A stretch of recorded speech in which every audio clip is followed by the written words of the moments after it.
Welcome back, guys, to the Radiant Sports podcast, where it's a big one today. We've got lots to talk about from the past week in sports and this upcoming week in sports. So strap yourself in and let's get straight into it. So today we're going to start off the football. It was the FA Cup final this Saturday. It was Man United against Man City, Manchester derby for the FA Cup, and shockingly, Man United won. Wow. Not many people would have had Man United to win this. I haven't seen the odds before the game because I didn't even bother looking, because I was like, there's no point because Man City are going to win. Man City are going to be heavily favourites, no point betting on it. But Ten Hag's Man United turned up. Garnacho and Maino with 2 goals. Doku got City's consolation goal, I guess. But yeah, Man United just played better than Man City. I don't know, Man City didn't play very well at all, and Man United just were better. I don't know if it was the rumours of Ten Hag sacking after the FA Cup, which still hasn't happened, so we don't know what's happening with that. But if that's the way Man United can play, maybe if Ten Hag does get to stay, which is talk of him now having the backing of some board members to stay, if they can play like that every week next year, they should be challenging for top 4 and will improve on this season. Obviously, I have lots of injuries, but they played well. But again, it's been the issue this year. They played well in some games and then horrendous in the others, and that's where they are finishing this season. But yeah, it's good for Man United. Well, it's good for English football that Man United have won this realistically. So if Liverpool winning the Carabao Cup, United the FA Cup, and City the league, takes away City's monopoly of winning everything last year, and now he just needs someone else to win the Premier League really, and stop City's dominance and have someone else winning and then make the league look more competitive on paper as you see the winners. But yeah, it's good for Man United. Obviously, they've been celebrating all weekend. Yeah, another team that was celebrating this weekend was Southampton. They have been promoted back to the Premier League through the playoffs, beating Leeds 1-0 in the playoff final. Adam Armstrong with the goal, really good finish, like he's been doing all season really. But I don't know if Southampton played Leeds off the park or Leeds were just really poor, but I think it's the latter. I think Leeds were just really poor. Missed all their chances. Somerville, Rutter, Nonto just weren't performing to their best, which is what Leeds needed. And it's not even just them. I think a lot of the whole team, they just weren't at it. And Southampton were just so much better than them and deservedly winners and back to the Premier League for them. Russell Martin and Southampton, I think, will be a good addition to the Premier League next year. Leeds, unfortunate for them, they're going to have to deal with another year in the Championship, and Championship's always hard. And I think next season their best players are going to leave. Somerville's going to go. It's been rumoured with Chelsea, I've seen. Nonto may get that move to Everton, which was going to happen last year. Archie Gray or Bayern Munich may be interested in him. I think Rutter will go as well. But yeah, it's going to be tough for them when they're in the Championship. And if they still have Farkas manager, they might do okay, but you never know. Southampton obviously up to Prem. However, I think they're going to come back down, but I think the 3 who've gone up are going to come back down again, just like happened last year. I just see Ipswich, it's good they got promoted, but they definitely don't have the squad, nowhere near the squad. They, like I said, a lot of them played in League 1 2 years ago. I think they're down. I think Southampton, again, I don't think they have the quality in the squad. Maybe they can add some players, but I don't think they have the finances to really overhaul that squad to a good Premier League standard. I think some of them will be good players, but they don't have the squad depth. And again, I think Leicester may lose their manager, and I think they're going to have a big points deduction. So I can see them going back down, because depending on how heavy the points deduction they may get will be. But looking ahead to this weekend, we have the Champions League final. We have Borussia Dortmund against Real Madrid. Real Madrid once again in a Champions League final. Obviously, we're losing to Bayern. Bayern thought it was all but sealed in the final, and then Joselu came through with 2 late goals. It's just what Real Madrid do. You play for Real Madrid, this is going to happen at some point. They seem to always pull it out of the bag in the Champions League, and they have again against Bayern. Dortmund beat PSG 2-0 over aggregate in the semis. PSG just don't perform at this level. They never have. Not sure they ever will. From Mbappe leaving as well. But for me, I've got Real Madrid to win the Champions League once again. Another one for them. I just see it like from when the quarterfinal draw was made, the winner was always going to come from the City, Arsenal, Bayern Munich, Madrid side. competitive side. Dortmund don't want to get to final, but I just see Real Madrid. They just have the quality, and it's Real Madrid. They always win Champions League. Carlo Ancelotti's there, and they're going to win another one. But I mean, it'd be good for England. Maybe Jude Bellingham just won the Liga Player of the Year, wins the Champions League. Maybe he's going to win us the Euros. He's got to add that. Maybe then the Ballon d'Or for him.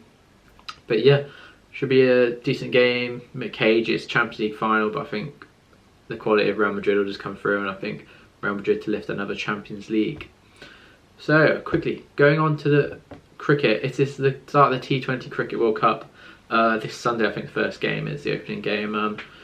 Lots of games, lots of teams, lots of cricket. So I'm just going to quickly go into I think my final four, the 4 semi-finalists for the World Cup will be, and my winners. So the 4 I've got in the semi-finals: England, obviously, maybe biased, but England, Australia, India, and the final pick was tough. It was between South Africa and New Zealand.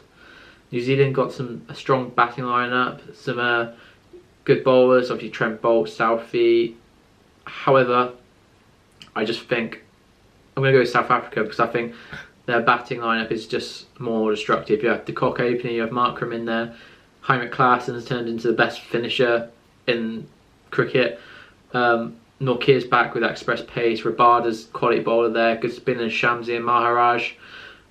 So I'm going South Africa for my semi-finalist. And my winner, maybe I'm biased, but I've got England. I think England won it last time out, the T20 World Cup that is, and I just think the batting lineup's too powerful with Butler, Salt, Jacks, Bairstow, Brooke, Livingstone. I think that's a quality, powerful batting lineup that should be able to get you through most games.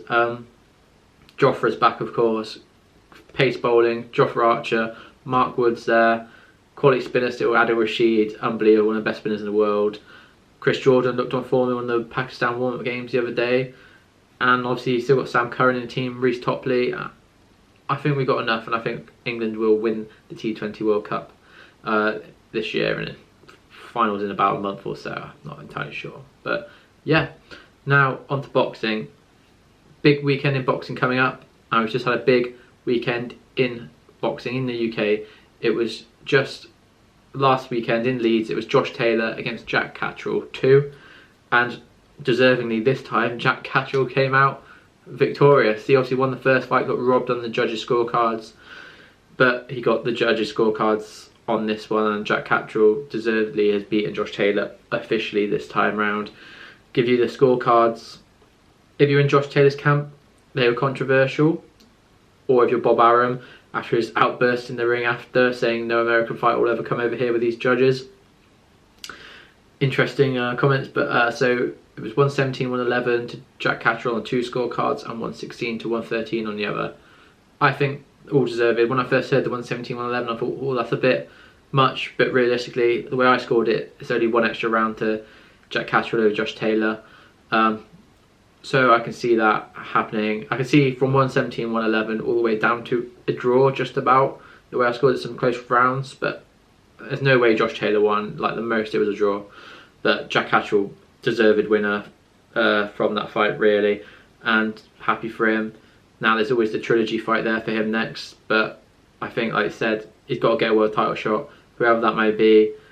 Maybe likely it's called out Teofimo Lopez, but really likely it's going to be the winner of Matthias Paro. Obviously they're also Matchroom fighters.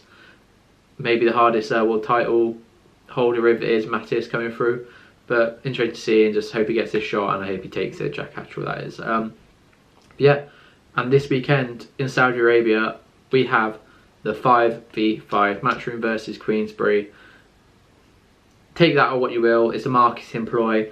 They've done points for winners, knockouts, losers, captains, extra points, whatever you want. But really, it's just a great night of boxing. Obviously, Dmitry Bivol's on there defending his world title. Obviously, it should have been the undisputed fight, the biggest fight in boxing. Bivol, Beterbiev. Obviously, Beterbiev suffered a knee injury, so we don't know how long he's going to be out for. Hopefully, he gets better soon and we can get that fight on sooner rather than later, given Beterbiev's age.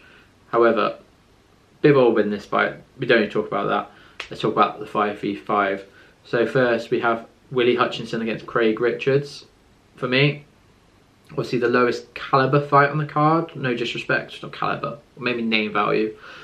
The caliber Craig Richards has, and that's why I'm going with Craig Richards. He's been there at the top level. He's fought Bivol, lost. Obviously, his last loss was against Boatsi. He's had a fight in the interim after a break as well. He's won that, but I think Craig Richards just got the pedigree. He's been there, and he was seeing fights like Willie Hutchinson before, so that's why I have Craig Richards winning that one. Next, we have Hamza Shiraz against Ammo Williams, which probably is a #1 contenders fight for the middleweight division. Shiraz, obviously, I think it was first round knockout of Liam Williams' last fight, first or second. It was really quick. And then Austin Williams, big name, upcoming name in America, rising prospect, seen him on Matchroom cards before, but for me, this might be one of the closest fights on the card. It's very hard to pick, but I'm going to go with Hamza Shiraz for this. I think he's just got the power, he's a lot bigger, he's got the reach advantage, but I think Hamza Shiraz will come through this one and get a world title shot most likely after that. Next, we'll go with the world title. We have the world featherweight title on the line, Ray Fords against Nick Ball. Nick Ball obviously coming off the draw to Ray Vargas, maybe robbed a little bit in that. He should have got the victory. He should be a world champion. This should be a unification fight, but he's going straight back in there with another world champion. Fair play. Ray Ford also unbelievable performance to win that world title. Was losing the fight and scored a last round knockout stoppage to win the world title. This will be a great fight also. They're all great fights. That's what you get with close matchmaking, and that's what they're doing in Saudi Arabia with cards like this. All great fights. This one's real close. I'm going to go Nick Ball. I just think he now just, if he does what he did in his last fight against Ray Vargas, just a round quicker, then he should definitely get it on the cards. But I think this will be a good fight. I think they're both going to stand there and bang each other and for the whole fight really, and they'll see who's chin can last or who's got the more power. It's going to be interesting. I think it's a really good fight, but I've got Nick Ball finally getting a world title this time round, and then maybe he can get that Ray Vargas rematch in a unification. Next, we'll go, it's Daniel Dubois against Filip Hrgović. There is no world title on the line for this, as many thought there may be.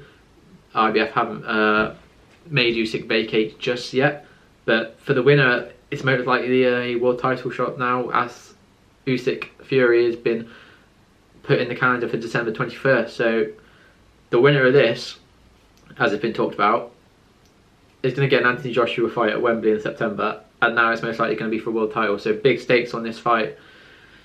Filip Hrgović, obviously he had a walkover fight his last fight, Mark Demore. I don't know what that was. Just keep him active.